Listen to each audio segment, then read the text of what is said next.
One of our church members here at St. Paul's is a talented sculptor. Let's find out about how he created 5 of the wooden items that are here in our sanctuary. I'm Ann Grainer, and this is St. Paul's Revealed. I'm Robert Jarrell. I'm from Atlanta, Georgia. I'm a sculptor. I was born into the Episcopal community, baptized at the cathedral in Atlanta by Dean Hardman in 1963.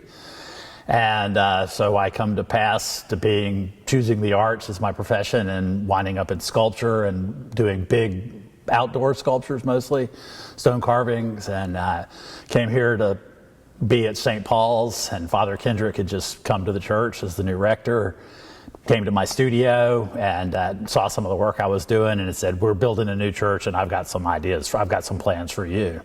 As far as what I do in the bigger picture, I've did my undergraduate work at University of Georgia, graduate work at Tulane University, taught there, and I came to this understanding about my work that, especially with larger sculptures, they fit into the big picture. And so the picture is the story.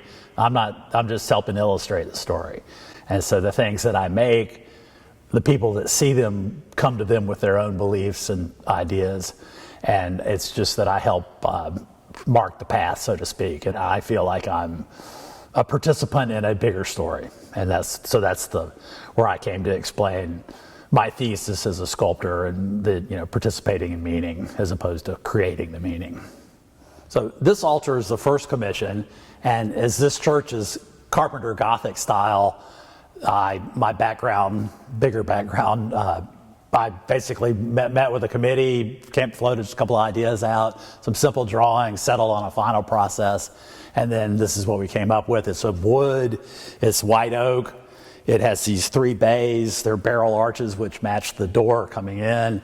And then what we have here is the communion wafers and chalice, and here's the Lamb of God, and then here a cross in the middle. And it was all pretty simple, and that's sticking with this concept of the bigger aesthetic in the church, that these things serve as a part of a bigger picture.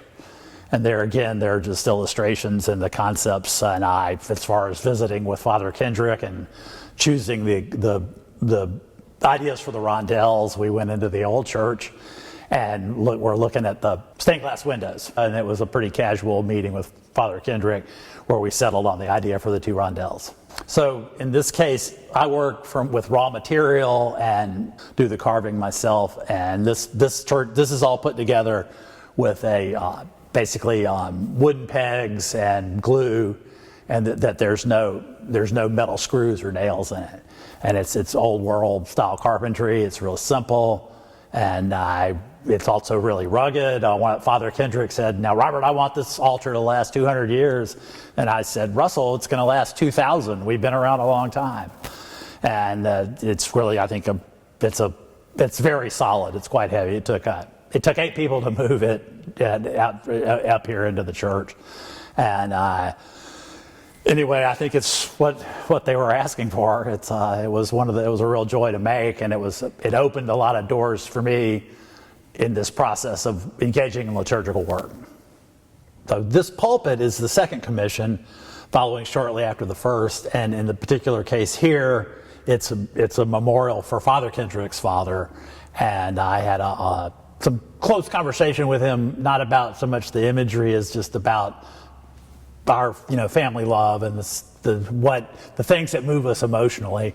And when we discussed what to put on the front of it, that he chose the Alpha and the Omega, the beginning and end. So, which is something both personally as well as this bigger Christian teachings that we all experience. And I was tight with my own father, who was still around at the time. It's old world carpentry. This is all wood and wooden pegs. It's white oak, just like the altar. When it came to be, it was something that came from not my conscious decision-making process, but my ability as a sculptor to create these works that signify something deeper, bigger. During the time when Father Alan Sandlin was the rector here at St. Paul's, I was commissioned to create this, which is an ambry. It's a where the sacramental wine and wafers are stored after they've been blessed. So there they are in there. This here on the cover is from a medieval icon of Mary. She's in there with Jesus where they belong together. And here on the cover is the front of the door is this cross is a copy of the cross here on the rear dos. And on both sides are just Gothic church windows. So it's a very simple box. And it's African mahogany. And in this case, it was donated by my mother and myself in memory of my father. So this Celtic cross here on the rear dos was the third commission, and I worked with the donors. And we chose a simple pattern, the dove in the middle with the Celtic knots around it. I'm a carver, so I fabricated the box, the cross, out of African mahogany. It's all made with wood and wooden pins and glue. And then I stenciled the pattern onto the front of it and hand carved it.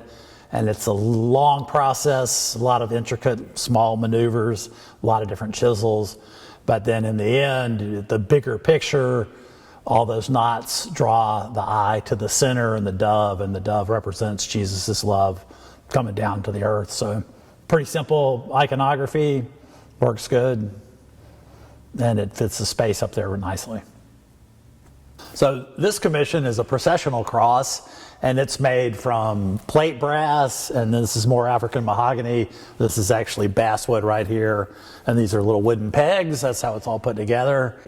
When I come to church and see my work here, I feel that as an artist, as a sculptor, I have a place, and I'm not concerned so much with authorship, especially with the liturgical work, as I am with capturing something that the viewer has for themselves, the imagery that goes with it.